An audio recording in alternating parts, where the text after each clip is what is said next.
भी यार शरीर पे जी रहे हो, इतना ध्यान दे रहे हो, बाल झड़ रहा है। उनका कुत्ता आया था 50,000, तुमने उसको भी गले में बांध दिया, तुम भगवान हो गए। जब तक आर्थिक स्थिरता पैदा नहीं हो जाती, बाल शेव करा के रखो ना, तुम्हें कौन पूछेगा? भिखमंगों को कौन पूछता है? ए भैया थोड़ा सा और चला मेरे दे दो, ए भैया।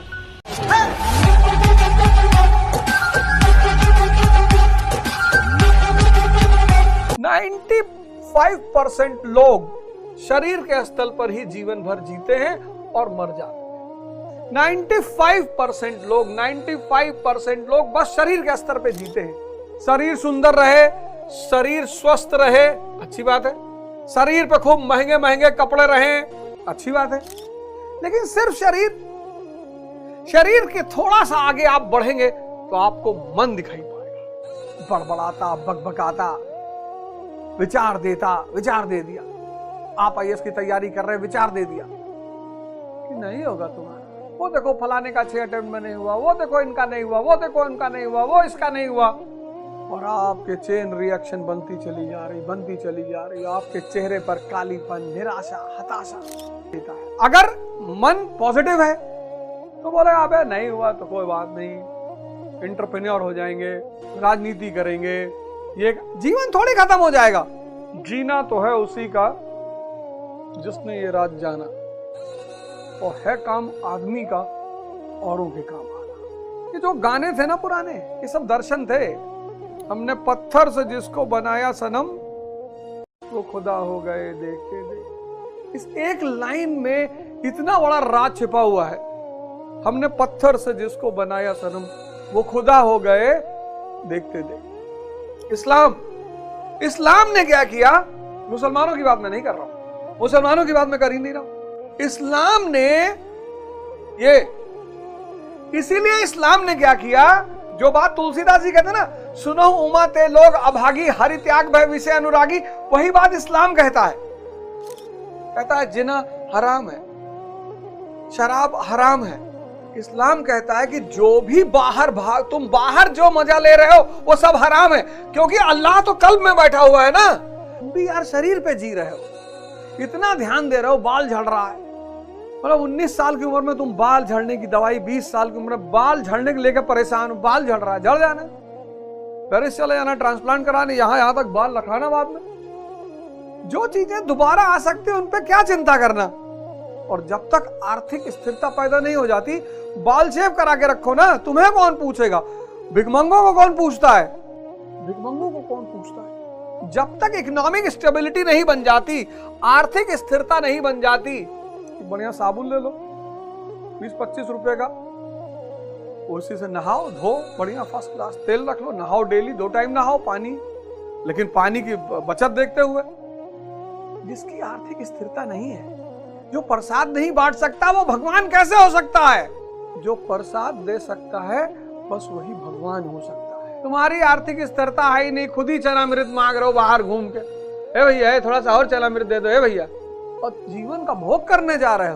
और तुम्हारी बुआ तुमसे मिलने आए, तुमने कहा जाने लगी, 1 लाख रुपया दे दिया, मौसी जाने लगी, ये प्रसाद है, 1 लाख रुपया दे दिया। और चाची को 1 लाख रुपया, और भाभी को 1 लाख रुपया, और उनका कुत्ता आया था 50,000, तुमने उसको भी गले में बांध दिया, तुम भगवान हो गए। इस्लाम बड़ा शानदार धर्म है।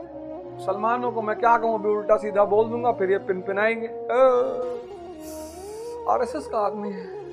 और यही इनकी कमजोरी है, ये अपनी गलती को सुनना ही नहीं चाहते। इनकी तारीफ करो, इस्लाम की तारीफ की जा सकती है।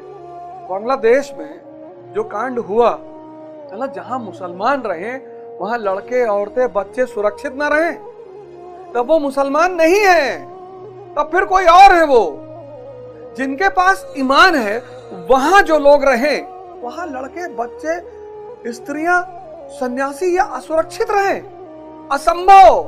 पढ़ो हजरत मोहम्मद की जीवनी, पढ़ो हजरत मोहम्मद की जीवनी। बांग्लादेश में जो घटनाएं घट रही हैं, जो वहां चीजें घट रही हैं, उसको सबको विरोध करना चाहिए, सबको विरोध करना चाहिए, खुलकर विरोध करना चाहिए। क्या हिंदू, क्या मुसलमान, क्या ईसाई, क्या सिख, सबको करना चाहिए। जहां भी इंसानियत मारी जा रही हो, उसका विरोध सबको करना चाहिए। और अगर आप नहीं कर रहे हैं, इसका मतलब आप शैतान के साथ हैं। पशु की योनि से बाहर नहीं जा सकता, पशु पैदा हुआ है, पशु मरेगा। पेड़, ये पेड़ की योनि से बाहर नहीं आ सकते। पेड़ पैदा हुए, पेड़ मरेंगे। चांद तारे के रूप में पैदा हुए, चांद तारे के रूप में मरेंगे। मानव एक अपवाद है। क्यों अपवाद है मनुष्य?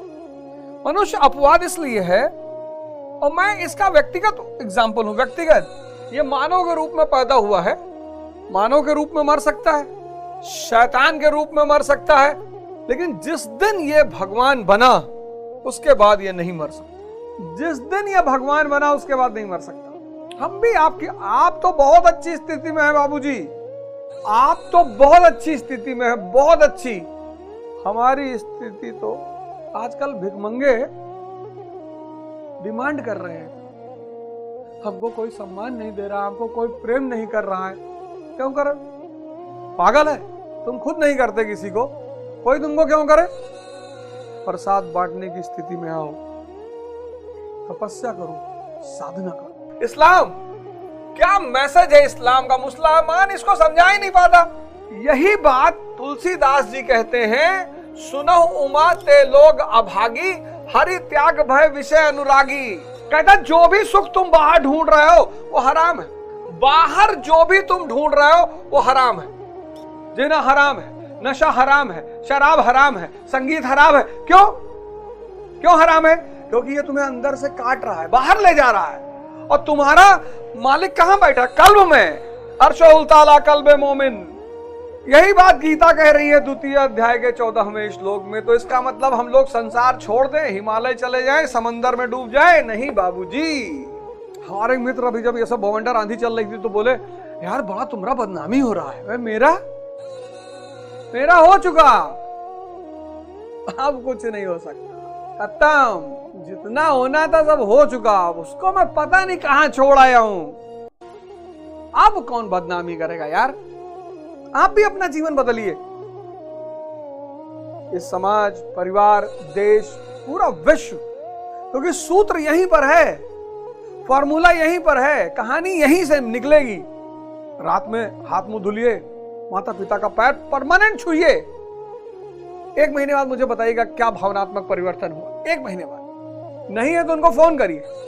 अगर कोई तावीज वाला ऑप्शन होता, अंगूठी वाला ऑप्शन होता तो मैं दे देता, मैं बता देता यार फला जगह चले जाओ, तावीज पहन लो, अंगूठी पहन लो, हो जाए। है ही नहीं। और फिर आप सोचेंगे कि लानत है मेरी जिंदगी पर। यार मैं 20 साल में नहीं उठ पा रहा हूं, ये आदमी 95 प्लस, और वो भी ज्ञान दे रहे हैं लोगों को, प्रवचन दे रहे हैं, रो नहीं रहे हैं। इसलिए हमने कहा मूर्ति भी आपको बाहर ले जाती है, तो मूर्ति का विरोध करें कि मूर्ति भी आप बाहर ही देखते हो। बाहर देखना ही नहीं है जब तक ईमान ना आ जाए। और जब ईमान आ जाएगा, जब आप अरहत हो जाओगे, जब आप निर्वाण को प्राप्त हो जाओगे, ये सारी चीजें आपकी सेवक। भगवान विष्णु की दासी है। कौन? लक्ष्मी जी। तो मेटेरियलिज्म को छोड़ना नहीं है। पैदल चले, कौन बोल रहा है? वही पुरानी तख्ती लिखा है, उठा ले जो 70 साल पहले तख्ती चलती थी। ये स्मार्ट बोर्ड सब छोड़ दे, तख्ती ले आए। वो गांव में नरकुल होती थी, नरकुल ले ले, और फिर नरकुल से लिखे हो जितने विज्ञान की उपलब्धियां हैं सब छोड़ दे, मोबाइल सब पानी में फेंक दे। कौन बोला? कौन कह रहा है ऐसा? सब मानव की सेवा के लिए। मेटेरियलिज्म मानव की सेवा के लिए। इसलिए अनिवार्य है तुम लोगों के लिए स्पिरिचुअल पाथ पर चलना। अगर तुम स्पिरिचुअल पाथ पर नहीं चले तो ये मेटेरियलिज्म जो है ये तुम्हारा सेवक के बजाय तुम्हारा दुश्मन बन जाएगा।